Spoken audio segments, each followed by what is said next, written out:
You're listening to the Options Insider Radio Network, the home of the Options Podcast. For more quality options programs, visit theoptionsinsider.com or search for Options Insider Radio Network in your podcast provider of choice. Listeners can also access all of our programming through our mobile app available in the iTunes and Google Play stores. Select programs are also available via live stream at mixlr.com/options-insider. That's mixlr.com/options-insider. Don't forget to follow along with your favorite programs and submit your own questions for the hosts at twitter.com/options, stocktwits.com/options, facebook.com/theoptionsinsider, or via questions at theoptionsinsider.com.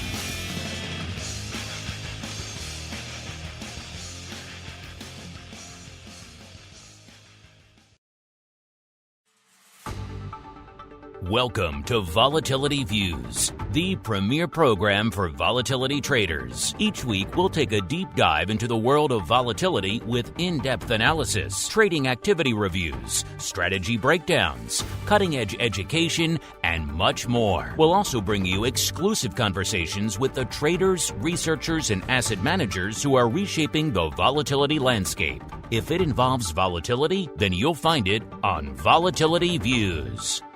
Volatility Views is brought to you by NASDAQ. From its inception, NASDAQ has been an innovator and agent of change in the financial markets. It's in our DNA, from the development of electronic trading to our drive to bring enhanced functionality and world-leading technology to our suite of 6 options exchanges. We exemplify customer focus, consistent technology, and streamlined solutions. Now NASDAQ is proud to launch the NASDAQ 100 Volatility Index, ticker symbol VOLQ, to its suite of exchange indexes. VOLQ uses only at-the-money options to provide a precise measure of NASDAQ 100 volatility. Learn more about this exciting new volatility product at www.nasdaq.com/VOLQ. NASDAQ, leading the U.S. options market and continually rewriting tomorrow. And now, it's time to take a deep dive into the world of volatility. It's time for Volatility Views. All right, everybody.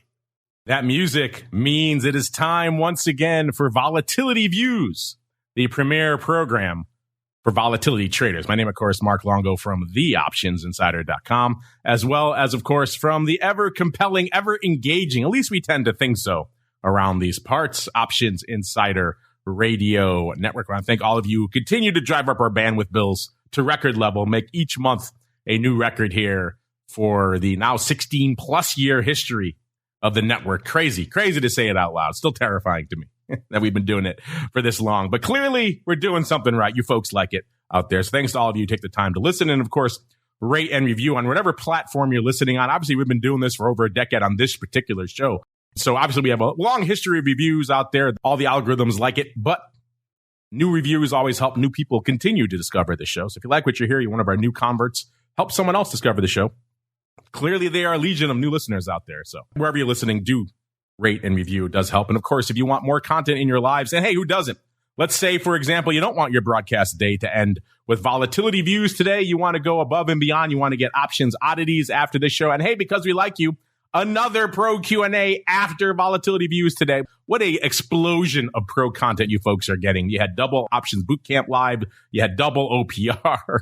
You're getting double pro Q&As and options oddities, as well as everything else we do live throughout the week. I checked the feed recently. There's nearly 200 hours, 200 shows up there, each an hour. So you're talking, you could go for days, 4 or 5 days easily, straight, nonstop, no sleep, just binging on the pro podcast feed. Where do you go? Check all that fun out. Of course, the giveaways, we just gave away some awesome stuff in the pro trading crates. theoptionsinsider.com/pro is the place to go to begin your journey to the volatility dark side. Let's see who's joining us on the journey to the dark side today. Speaking of dark side, first we go out to the dark and stormy shores of Maine, where we are joined once again by the rockingest of lobsters, Mr. Andrew GIOVINAZZI from OptionPit.com. Mr. G, welcome back to the show. How go things on the dark and stormy shores?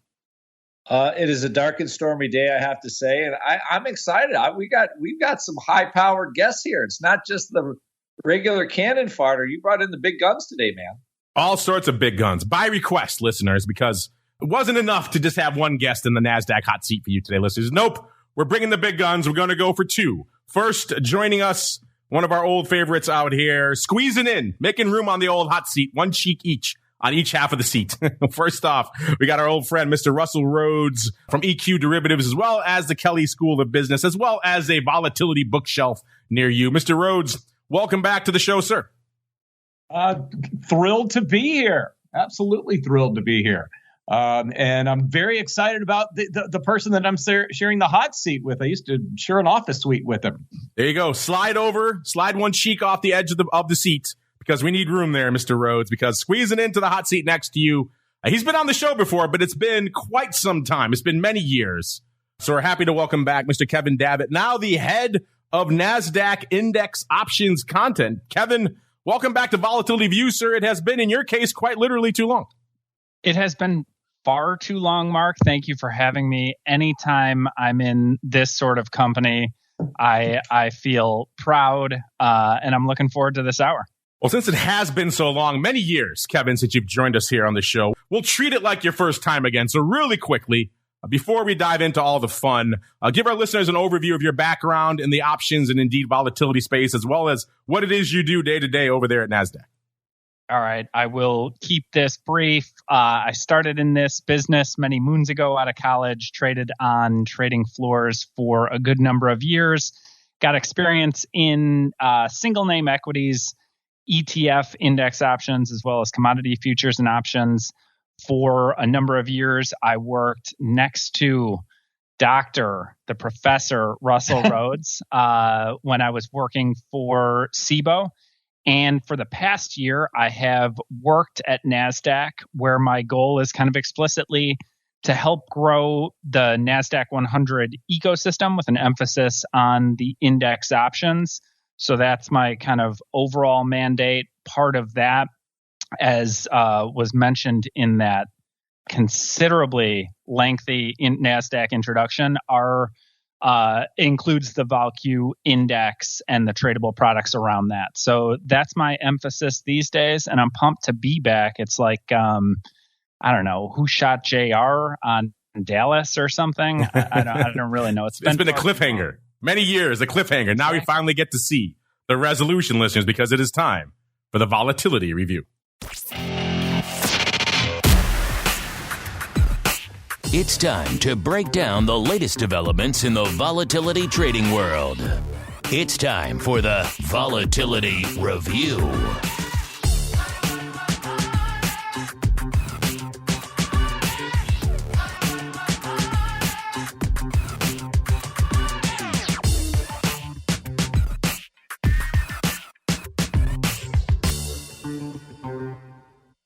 All right, everybody, welcome to the Volatility Review, the portion of the show where we do just that.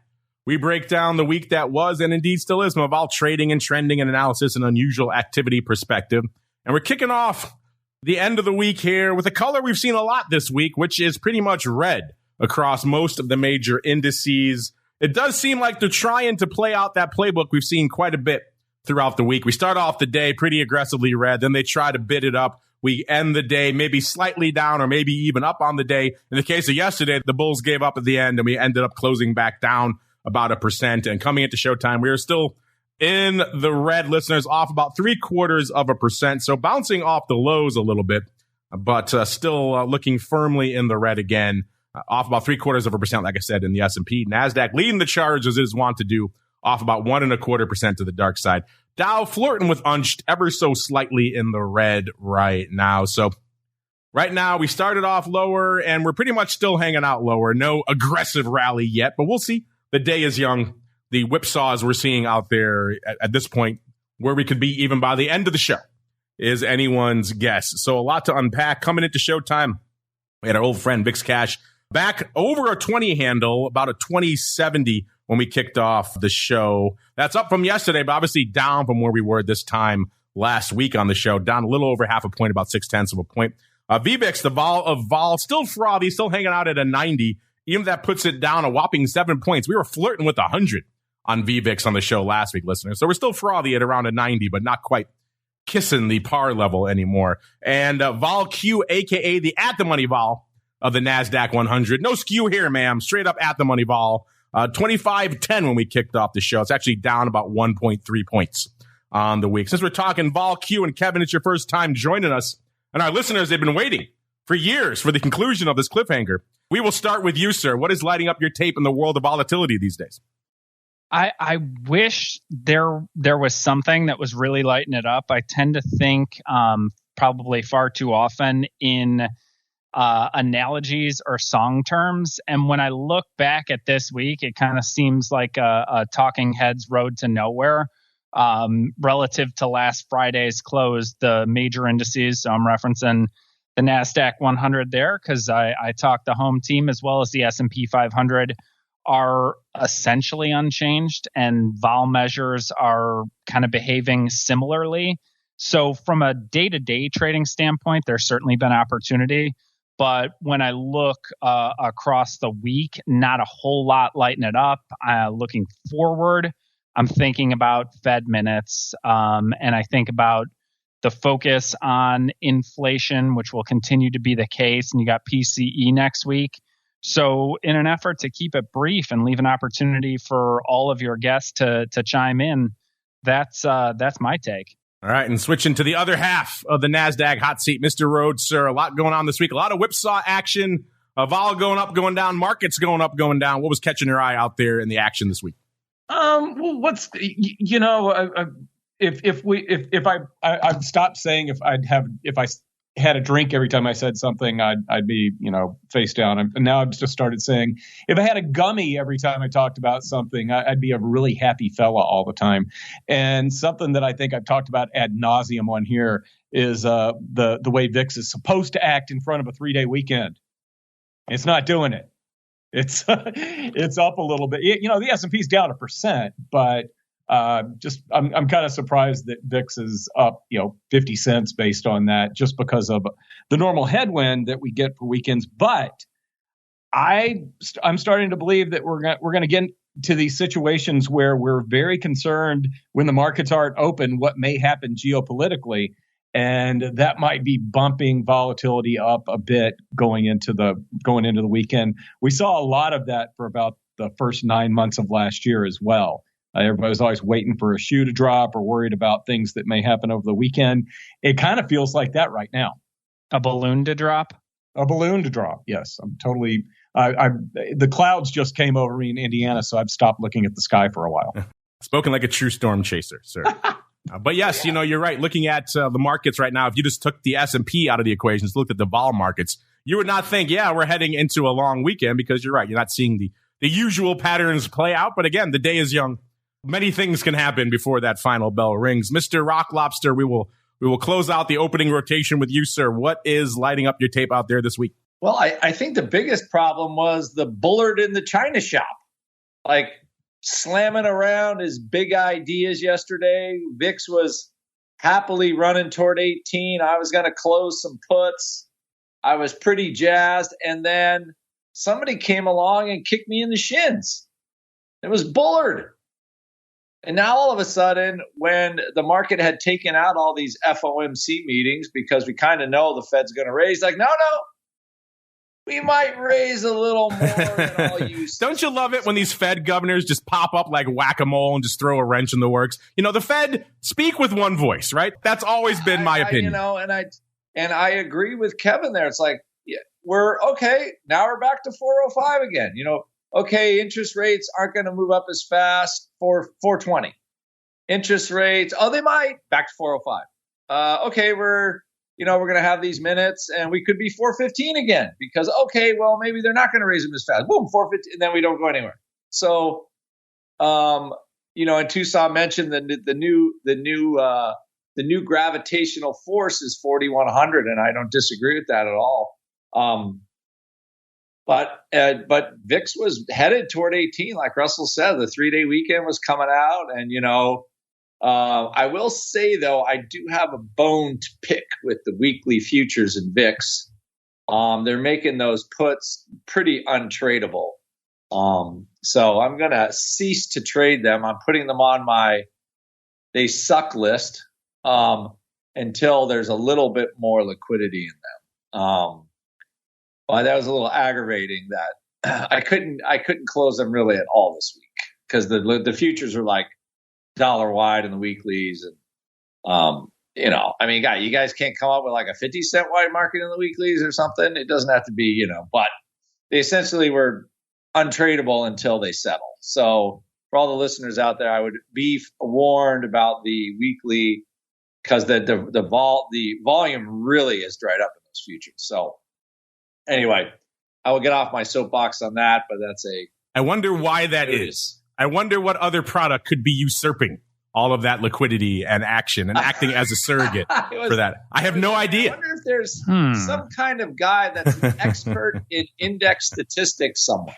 Yes, all sorts of fun. Again, we talked about it many times. What are the unanticipated consequences of this whole crazy zero DT? Since you mentioned it, let's just get to it right now. Mr. Rhodes, I know you've been busy when you're not talking to us here on the show, digging up a whole bunch of fun factoids. One of the many ongoing discussions / debates / points of contention we've had here on the show pretty much since the middle of last year when this whole zero DTE thing started kicking off is, what the hell is going on with the zero DTE thing and what impact, if any, is it having on other products out there? And I've always been in the camp that think there are some unanticipated or unintended consequences going on when you just see this mass migration of liquidity from one area of a product to another. There's always some unintended consequences. I think what Andrew just pointed it out, it's siphoning away liquidity from other products now. People are starting to realize a use case for zero DTE that perhaps usurps what they used to use other products for. So we're starting to see that.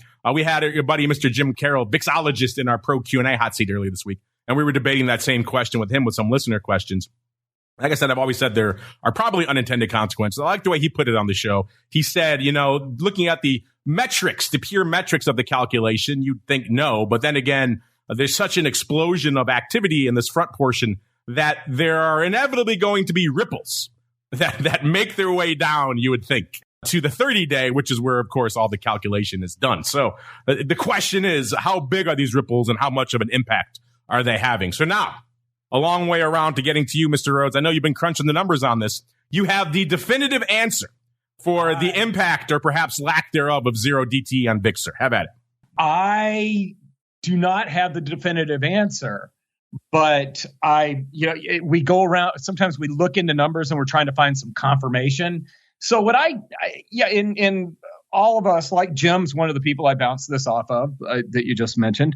We kick these things around periodically. I talk to Kevin about these kinds of things every once in a while, and just trying to. I think it's kind of difficult to find the direct relationship between short-dated SVIX option volume going through the roof and a suppression of the VIX index, or VIX index not going up as much as everybody thought it should last year based on the market activity.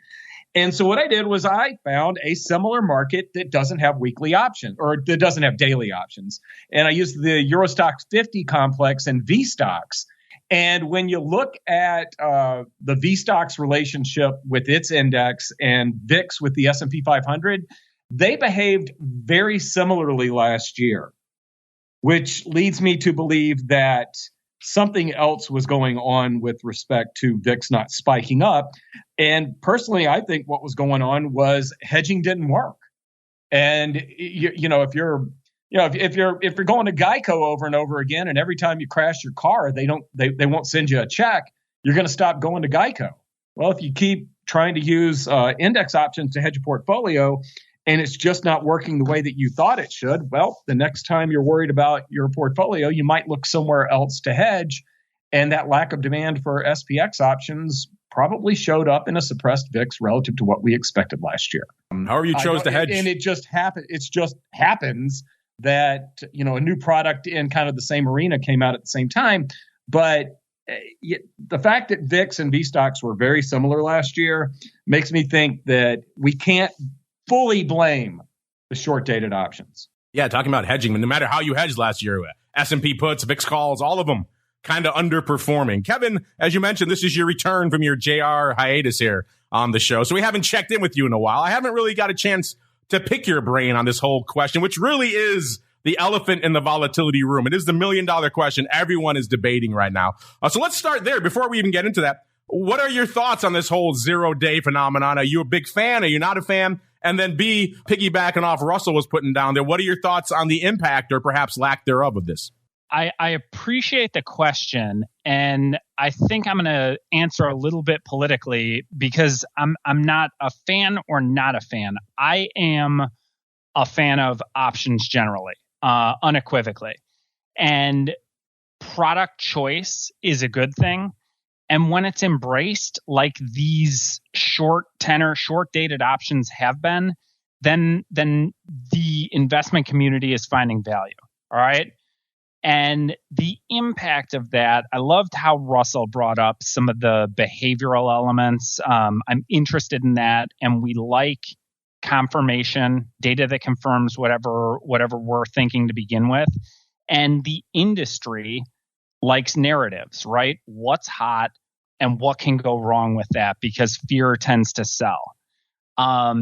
Outside of Russell and programs like this, there are a handful of people whose input I value.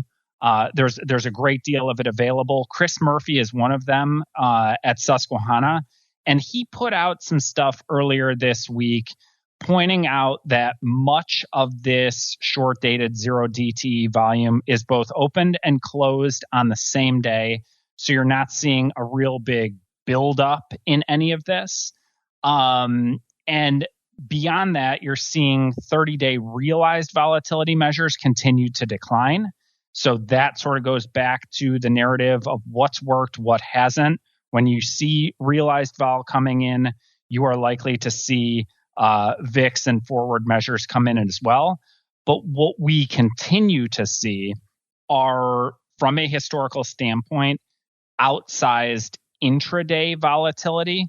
That's been the case in 2022, where according to their data, we had 87% of the trading days in the S&P 500, and very similar from a statistical standpoint in the NASDAQ 100, where there were 1% intraday moves, and this year is right around that same level. And so if there is an impact, I think it is very short-lived, and there is clearly appetite for these. It is not purely retail just having at it. And I think it is here to stay because there's utility. You mentioned the other side of that, of course, the intraday volatility. I only have jokingly referred to these, Kevin, as gamma bombs for the reason you kind of just laid out, because you're right. We are seeing huge intraday swings. A lot of people also pointing the finger at 0-day for all that fun. Maybe we'll explore that again on a future show as well as we keep on rolling. Really quickly before we roll off this topic, Mr. Rocklops, I know you're very enthusiastic on this topic. Anything you want to add, sir? Yeah, I mean, VIX was already 28 for a lot of the year. I mean, money, we said this over and I remember the Thompson brothers. I love this line. Money is made in VIX, when you get that move above 20 from the teens. And then it is made when VIX drops below 16 from the 20s. I mean, that's where you make the big dough. And I'm sorry, but it sure hung around that 21, 22 level for what feels like, I wonder if Russell did some research on this, but it feel like we orbited at a very high VIX number for as long as I can remember. And one of the reasons why, because the realized vol was so dang high. It was very hard for it to get to below 20, because I think, the average realized vols were in the mid to high 20s forever. So it's an orbiting vol market, and then we would have those massive rallies.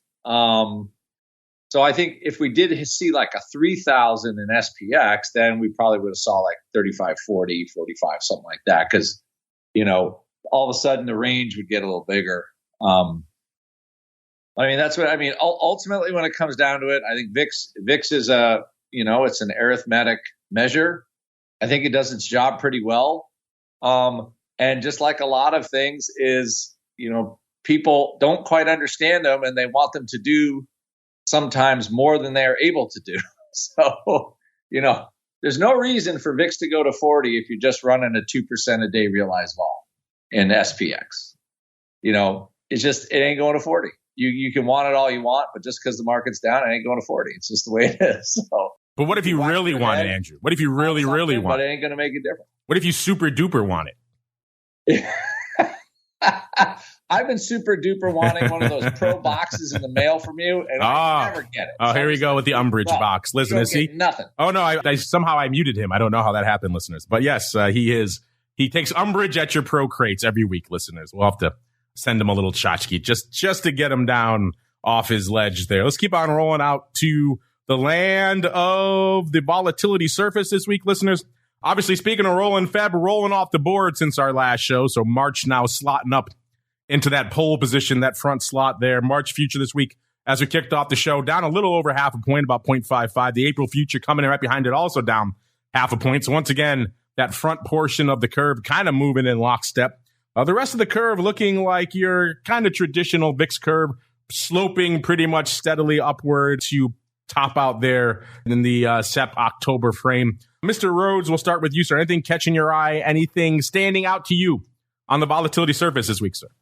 Nah, nothing really poked out on that. I was using my little live ball and looking at it. If anything, it just looks normal. I know that's not terribly exciting, is it? But that is scintillating radio, sir. I know, but I'm very happy I tossed it to you. Instead, I'm glad you tossed it to me too. But I'm not, with so many people on and everything, I'm not going to just ramble on for 10 minutes until something smart pops out of my mouth.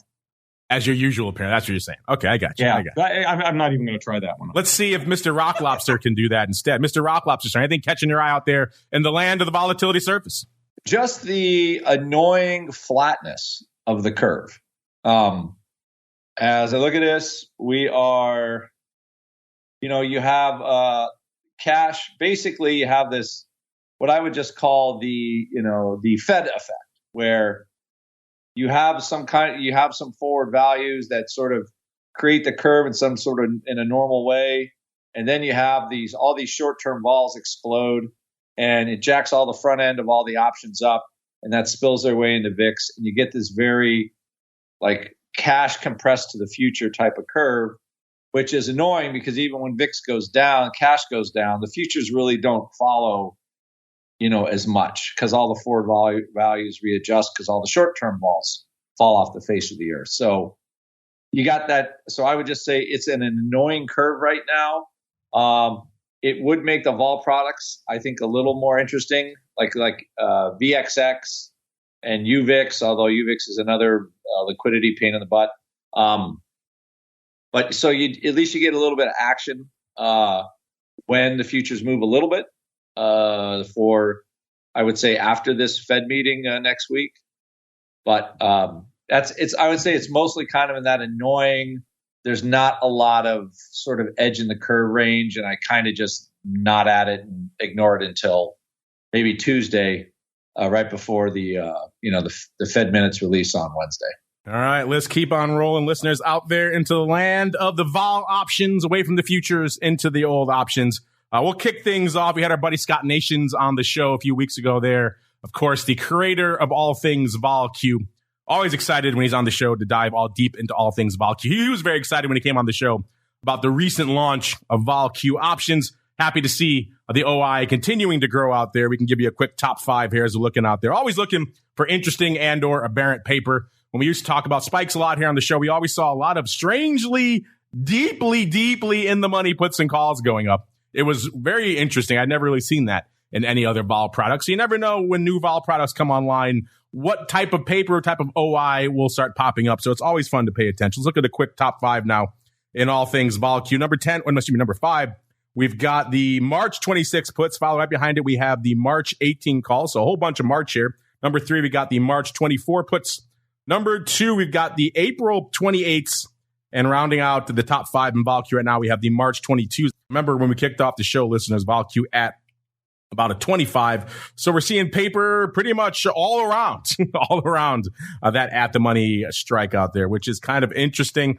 Speaking of paper, we're not seeing a ton of it out there in VIX options today, which is kind of interesting. I've been saying for a while now, ever since Powell and company came out and really kicked the market into another gear, we've seen VIX options follow suit and really just move into another vol regime, as evidenced by the ADV continuing to soar northward. It's up another 50,000 contracts this week. So right before Powell and company spoke, it was right around 500,000 contracts. It's nearly 700,000 now, 689,000. So it's up nearly 200,000 contracts a day just since Powell and company started talking. So obviously VIX, more active, more volatile. We are heading into a long holiday weekend. Some folks maybe already got the heck out of Dodge, which is maybe why today's number a little bit lackluster. Only 294,000 contracts on the tape as of right now, about halfway through the show.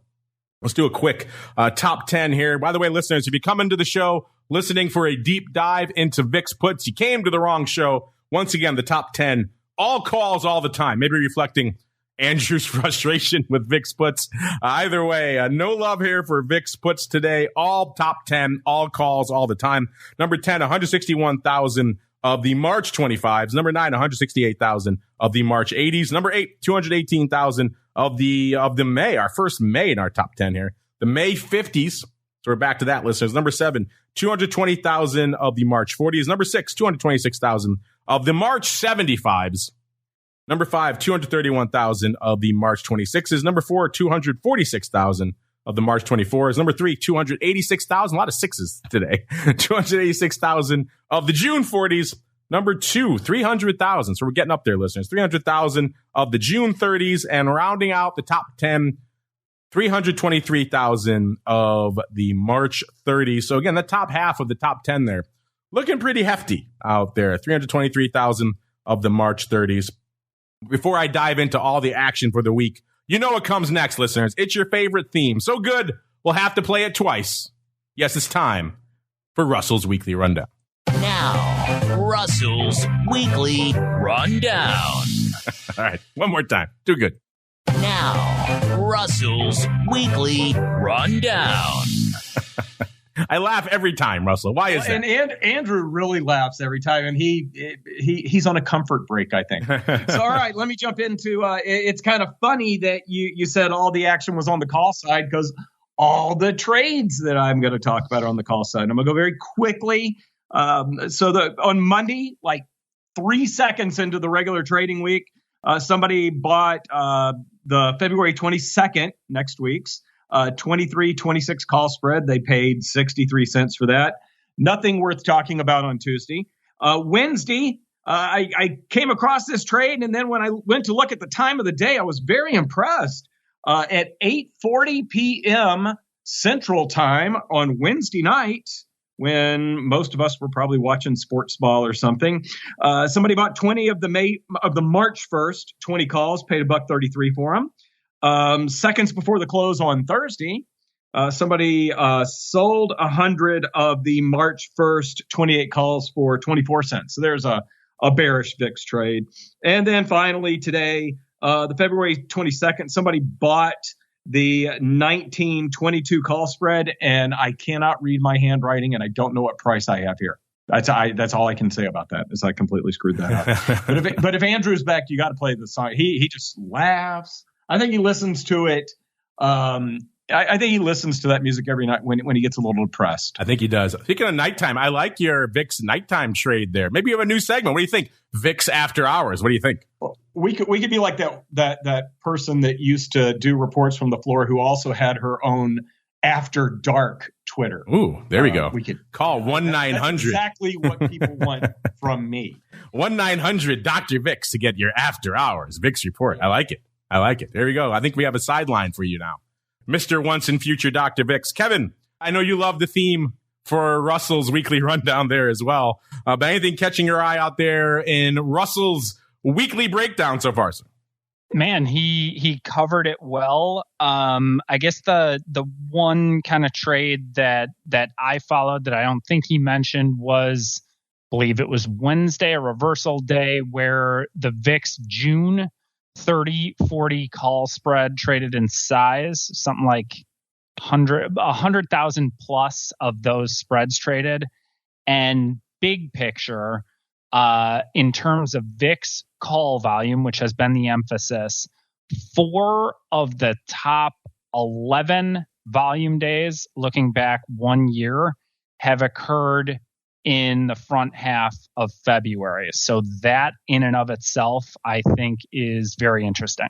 Let's get out to some of that interest now throughout the rest of the week. We'll start with today, kind of the laggard of the week. Listeners, like we said, only 294,000 contracts on the tape. The big dog, such as it is today, 26, almost 27,000 of the March 18 puts, followed by 24,000 for number 2 of the March 17 puts. Number 3, about 20,000 of the March 30s. Number 4, 12,000 of the May 50s, that old chestnut there. And rounding out the top 5 on a pretty light day today, listeners, 11,000 of the March 25s. Thursday, and pretty much the rest of the week was pretty darn solid, including getting over that M handle briefly earlier in the week and flirting with it the rest of the week, including yesterday, 903,000 contracts on the tape. So all this whipsaw action, good for VIX paper, listeners. 903,000, the big dog yesterday. This is old school 2022 paper right here. 100,000 of the May 90s. That's the kind of paper that just warms the cockles of the old heart. So apparently they were not dissuaded by the lack of performance of all of the upside last year in VIX.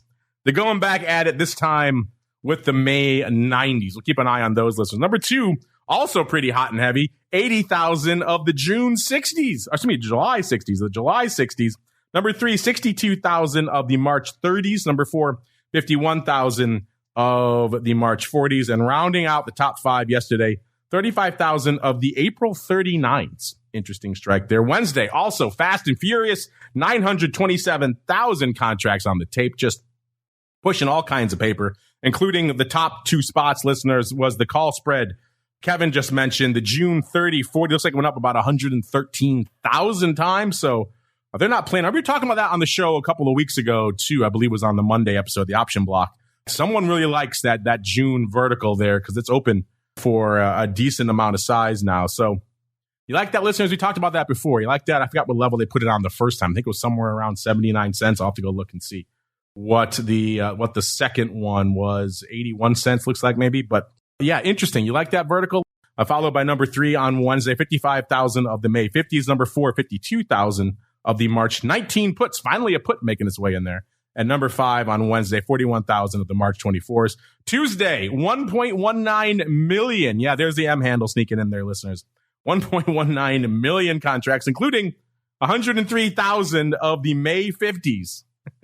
Right back at it for number 1, followed by number 2, 70,000 of the Feb 19 puts. So again, one of those whipsaw days, listeners, and we saw paper all over the place. Number 3, 63,000 of the March 30s. Number 4, 49,000 of the Feb 20s. And rounding out the top 5 on an extremely busy Tuesday, 47,000 of the May 24s. And then Monday also an M handle as well there, listeners, with 1.13 million. So just a tick less than Tuesday there, but still impressive numbers earlier in the week, including some big paper. Looks like a Feb 22-23 vertical, maybe going up 103,000 by 142,000 times. Either way, that's number 1 and number 2. 142,000 of the Feb 23s, 103,000 of the Feb 22s. Number 3, 83,000 of the Feb 19 puts. Number 4, 50,000 of the Feb 24s. And rounding out the top 5 out there this week, listeners, 39,000 of the Feb 20 calls out there. So a lot of hot paper flying fast and furious out there. Mr. Rhodes, when you're not looking at the weeklies, anything catching your eye out there in the rest of the VIX complex this week, sir? Well, Kevin beat me to the trade that I really wanted to talk about. You like that June vertical? But why would you buy a June vertical? That's a tee up, Russell. If VIX goes to 40 on Tuesday next week, that thing will probably still be out of the money. The June future would probably still be under 30. So, if you're looking, when I see trades like that, I get a little pain in my stomach because I think they're going to get the volatility spike and it's going to happen too early and they're not going to make any money off of that trade. That is the challenge of that one. Really quickly, sir, because I know you updated your ongoing saga of your 6-month VIX spike trade. What did you update, sir? I rolled last week. My roll date is always the Friday before expiration, and I was able to take off I had a February put spread plus a long call that actually I was able to take off with a 15-cent profit. When I rolled in January, it actually took in a loss of 280. It just was right at one of the worst spots it could have been at when the roll date came around. But I have to stick with my rules. And now short the 1821 put spread that expires in March, and bought the March 24 calls and sold the 33 calls. It was tough to put one together with a long call that didn't end up being too much of a debit. So I added that short call out of the money, but also, adding that 33 call, if we use the most recent VIX spikes as any kind of benchmark, it probably wouldn't go much above there anyway. And honestly, if we got a spike, if we got to move into the low 30s for VIX, I'd probably take all of that trade off and leave the short 33 call on, and then buy a higher strike option and benefit from that as well. Listeners, if you have no idea what we're talking about, check out the Pro. That was all kicked off by a question we got from one of our Pro listeners about a couple of months ago, I think now, about how Russell would play a 6-month spike or a spike in VIX sometime over the next 6 months. And it's kicked off into a whole series of great content for him. You can check out his blog over there with all the rolls and updates that he's done over there. Mr. Rock Lobster, sir, obviously a lot of paper flying fast and furious in VIX land this week. Anything catching your eye, sir?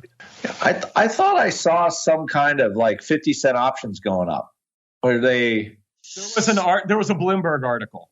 Yeah. 50 cent back. Yeah, 50 cent is back. So he's on his island, baby. He's done. Well, he needs another one. Yeah. So some guys just play for the girlfriend's Ferrari. This guy's like, I want a Hawaiian island. So he's he's got another, but I thought they were, I'm not going to say September. It feels too long, but something in the longer dated cycle, which was out of the old 50 cent used to be as I recall, around 60 days for 50 cents.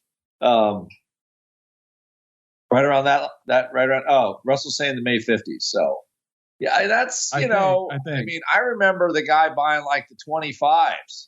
And in 2019, buying the 25 volatility used to be you'd be like, what the heck? Who buys 25 VIX? Right? We're never going there. Well, cue China, you know what I mean? Or cue the Wuhan flu or whatever. But then, since then, now you're looking at vol in the high 20s again. And I'm just thinking to myself, are we ever going to get there again? But he was right once, so he could be right again. Well, he was wrong, and then right. Yeah, he waited. True, but the right was big. Yeah, he waited and waited. He got out at the very opportune moment there. And you're right. It didn't first strike me as 50 cent because you're right, the 50 strike. A little bit north of where he usually plays. But again, that kind of is reflective of the new VIX landscape we're hanging out. And speaking of the new VIX landscape, we have added new products to the world of volatility since the last time Kevin joined us here on the show, including some inverse products like good old SVIX hanging out at about a 17 right now, up about 0.5 point today. Not really blowing up the world from a paper perspective, only about 350 contracts on the tape right now. The ADV still hanging out around 750, still kind of moving in the wrong direction. Never really catching light. So maybe we'll start there, Kevin. I'm curious, we haven't had a chance to check in with you since these products came online. So are you a fan of this SVIX and this whole inverse category, or are you maybe one of the people who thinks maybe bringing back some sort of flavor of XIV, maybe not the best thing? And then also, B, if you have any thoughts, I know you were intrigued by Russell's 6-month VIX trade. If you have any thoughts on that as well, how about it? I was. So just briefly answering your first question, I sort of go back to my original comment about product success is going to be demand driven. And if there's interest in levered and inverse products, then they should be available. perhaps a little libertarian bent as far as that's concerned. It also, maybe I'm talking my own book, because I think products like that require education and understanding to really be used appropriately. And I go back to my early days getting to know Russell and how well he did that around VXX and then all of the other ETPs that sprung out subsequently. Now transitioning to the call spread, that I certainly didn't mean to steal his thunder. I was just teeing that bad boy up like the caddy I grew up as.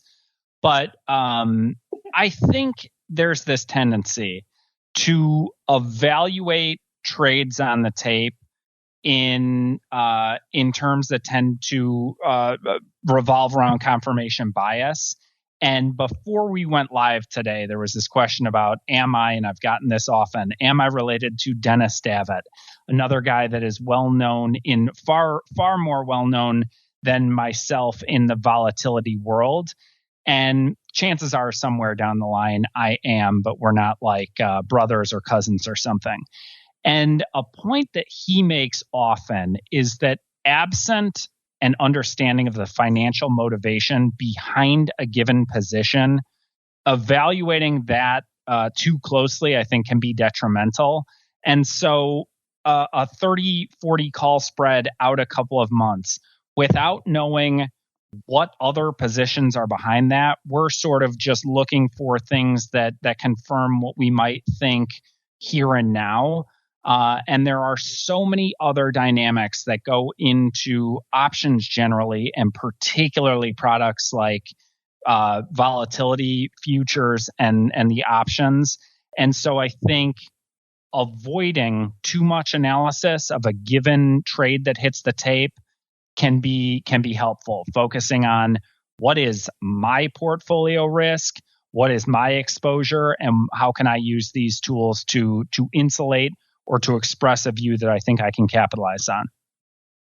All right, let's keep on rolling here. Let's go out to some of the other products because we're already kind of coming up against it here, listeners. UVIX, everyone's favorite UVIX. A lot of people have been on the show recently who know the UVIX folks and say I've been giving them a hard time. I have been.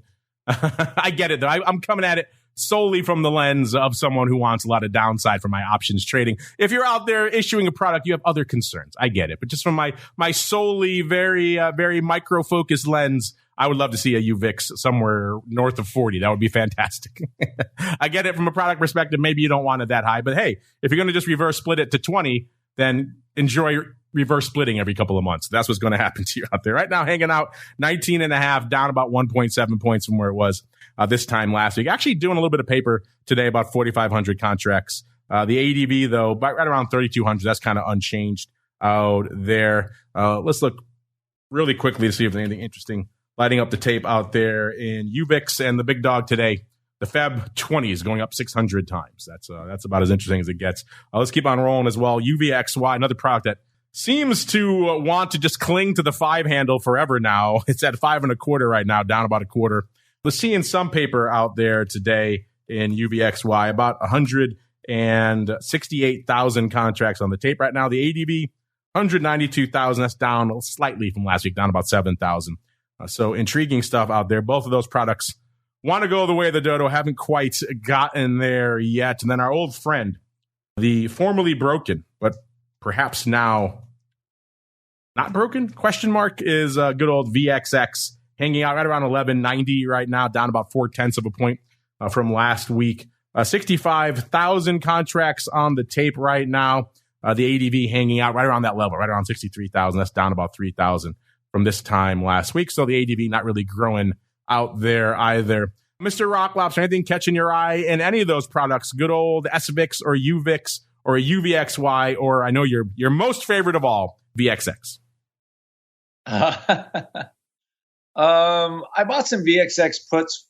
I got a little combo on some SPY put flies and a whole passel of VXX puts as a little trade that I posted on our trade desk today. Mostly because I think all this Fed stuff is a bunch of crap. They're going to raise. Everybody knows they're going to raise. I don't think they're going to do too much more than they already said they're going to do, regardless of Mr. Bull in the China shop But from a volume point of view, I do notice VXX seems to be trading a little more. And it's kind of gotten like this sort of 10 to 12 relatively fun range. At least it's moving around a little bit. I think 1075 is a recent low. So, I mean, ultimately, if the vol product can't move, there's no sense in trading options against it unless you want to sell them.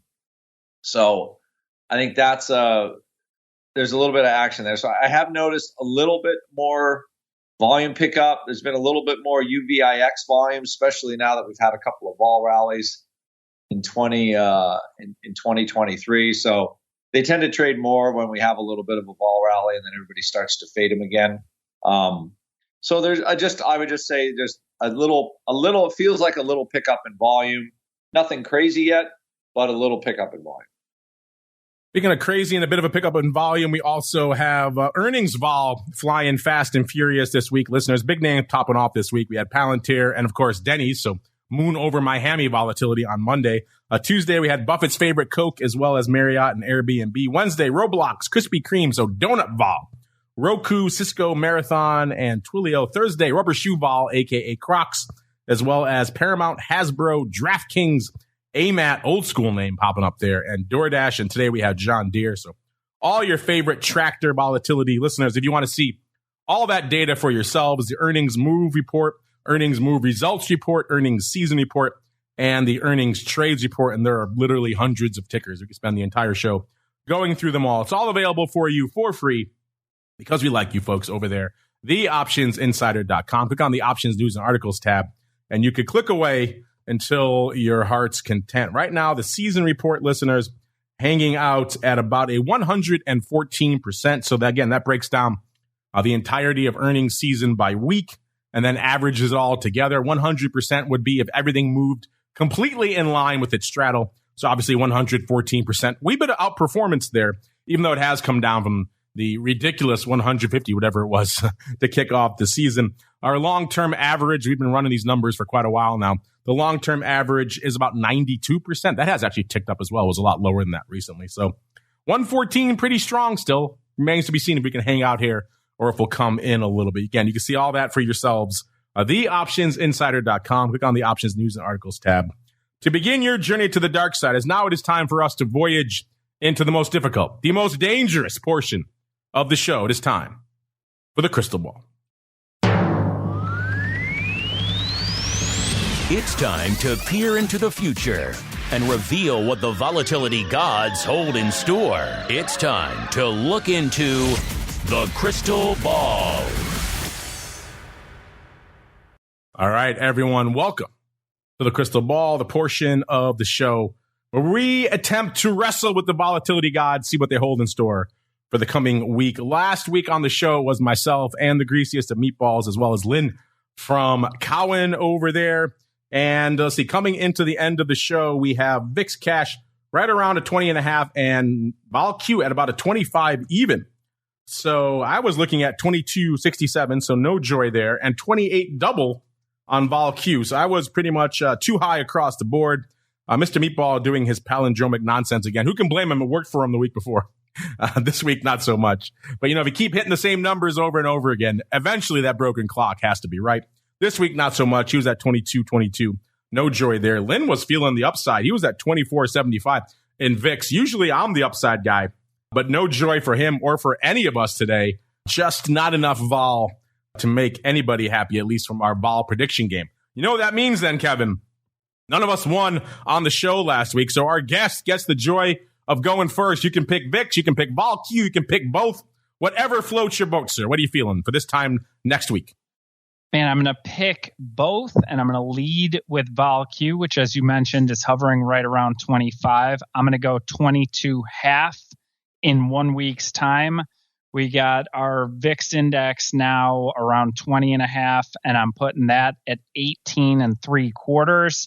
So, in my opinion, the Fed minutes will be more of a nothing burger. I think you've seen range-bound vol markets and range-bound equity indice markets, and I think perhaps we bounce a bit next week. volatility comes off, we're largely beyond the like really key earnings numbers.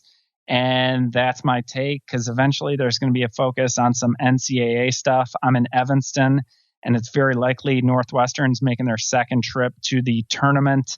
I'm pumped about that, and I'm a Marquette guy, and they have a good team this year. So that's going to be my focus. Always good to have the priorities in line there, Kevin. All right, so we got a 22.5 on VOLQ, 18 3/4 on the old VIX itself. I'll go next. I'll be charitable. I'll let these two mull it over for a little bit, and I will bravely dive into the fire here next. I'm feeling a little bit less vol than I thought last week, but still a little more than we have right now. Pretty much about a point. I'm going to go 21.55 for VIX. There we go. And for VOLQ, because I will dive into both, because why not? What fun is it to just guess one? For VOLQ, I say we're at about 25 right now, listeners. That one's a little bit more. I'm still working my gauge out for VOLQ. It's a new addition here, listeners. I got my VIX gauges down. VOLQ still working out the metrics here. But I'm going to say we're at about 25 right now. So past his prologue 10, that would be a little higher on VOLQ as well. So I will say a little bit below where I was last week, but a little bit higher than this week. 26.55 for that. There you go, listeners. There's your correct market. Now let's go on out to once and future Dr. Bix. He's got the paper hanging on his wall, so that says he has to be right. Mr. Rhodes, sir, what do you got for vol next week, sir? Oh, VOLQ. God, you got one of you guessed what I wanted to guess. I'll go 23.5. And for VIX, just the way it's holding up today, I think 20.5 on VIX. I do think that it's time for the VOLQ VIX spread to narrow a bit. So, or I'm just giving, contradictory answers there so that I'm right on one of them. There we go. And Mr. Rock Lobster, last but not least, sir, what are you feeling for this time next week? Okay, I hopefully I'm not screwing Kevin on his VOLQ. I'm seeing 22.15. Is that what did he say? I don't want to mess with his 22 halves. You give him a little. I'm going to go under him. A little room. And on VIX cash, I'm going to go 18.25. All right, listeners. I'm going to the two low prints I saw this week. 18.25 for the Rock Lobster on VIX. Get your questions in. I'm listening in the live chat. I'm seeing 21 halves coming in. Oh, I got VOLQ players in the live chat too. I'd love to see that. 23.10 for VOLQ. Got 24.20 for VOLQ here. A lot of VOLQ players in the live chat. All right, all the producers will correlate all those, put them in the show notes. And hey, you're within our margin of victory, listeners. You too can win fabulous prizes. All right, listeners, that music means we have come to the end of a very epic volatility journey for this week.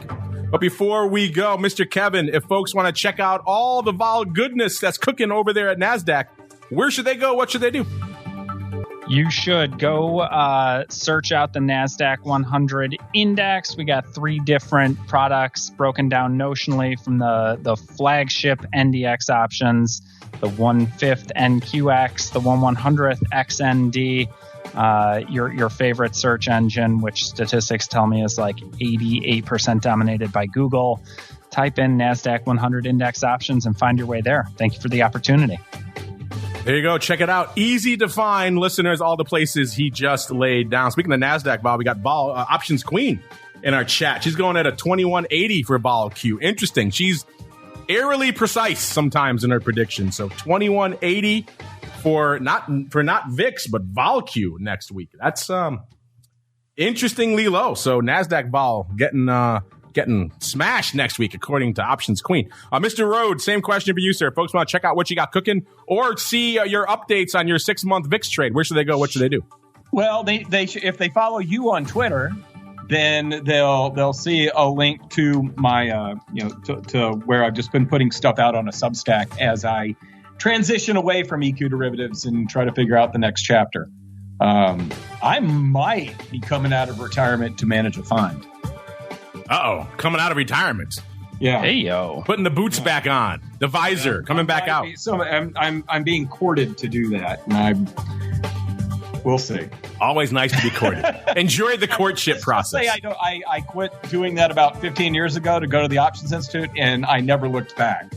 So you said it in public now, so you've kiboshed the whole thing. But in general, it's always fun to be courted, sir. Enjoy the courtship process. I look forward to seeing you back with the boots and the visor on. That'd be kind of intriguing. I would kind of like that too. All right.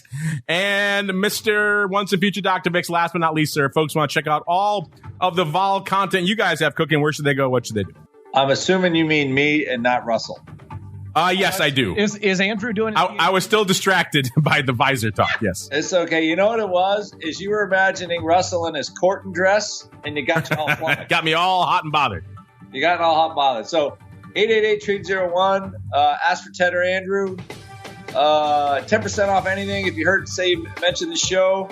And that's what's going on. And then the Vol Queen, she's with me on the low end. So clearly great minds think alike, and I got to split. You guys have a good week. Great minds think alike indeed. That is going to do it for our show. It's also going to conclude our broadcast week for all of our on-demand listeners out there. Thank you for joining us. We love you all. Of course, all of our pro folks hang out. We'll be back in a little bit for Options Oddities, breaking down the crazy mad week from unusual activity perspective. And then after that, because we love you pro folks so much, you're getting a second pro Q&A session for this week. How much do we love you folks? So hang out there. You guys have an explosion of content coming your way on the pro side. If you have no idea what the hell I'm talking about, or you just don't want your broadcast week to end with vol views, I get you.